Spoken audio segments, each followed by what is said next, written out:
আসসালামু আলাইকুম। ১০০ দিনের চ্যালেঞ্জিং ভিডিওর আজকে হচ্ছে ১০ নম্বর দিন। তো আমি আপনাদেরকে বলেছিলাম যে আমি প্রতি ১০ দিন পর, পর আমার চ্যানেল, পেজ বা TikTok অ্যাকাউন্টের সবগুলোর আমি আপডেট জানাবো যে কতটুকু ফলোয়ার্স বেড়েছে বা কমেছে। তো তার মধ্যে আজকে ১০ নম্বর দিন যেহেতু আজকে আমার Facebook ফলোয়ার আমার ১০ দিন আগে ছিল ২,৭৪৩ জন, এখন আছে ২,৭৪৩ জন। সেম। মানে কোনো ১০ দিনে কোনো ফলোয়ার্স বাড়েনি।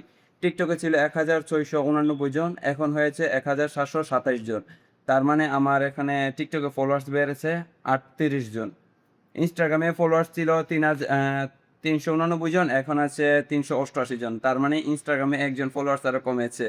আর ইউটিউব চ্যানেলের কথা তো আপনাদেরকে বলেছিলাম এর ১-২ দিন আগের ভিডিওতে আর কি, যে আমার ফলোয়ার্স আমার আগের চ্যানেলটা সমস্যা হয়েছে আর কি। তো তার কারণে আমি অন্য একটা চ্যানেলে শিফট হয়েছি। এখানে ফলোয়ার্স হচ্ছে, সাবস্ক্রাইবার হচ্ছে ১,৫১৫ জন। এখন বেড়ে হয়েছে ১,৫১৬ জন। তো ইউটিউব চ্যানেলে ১,০০০ ফলোয়ার্স ১জন ফলোয়ার্স বেড়েছে আর কি এই ২-৩ দিনে।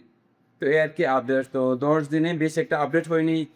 ফেসবুকে কোনো ফলোয়ার্স বাড়েনি, টিকটকে বেড়েছে ৩৮ জন, ইনস্টাগ্রামে ফলোয়ার্স কমেছে ১ জন, ইউটিউব চ্যানেল নতুন চ্যানেলে ১ জন ফলোয়ার্স সাবস্ক্রাইবার বেড়েছে আর কি। এই হচ্ছে ১০ দিনের আপডেট।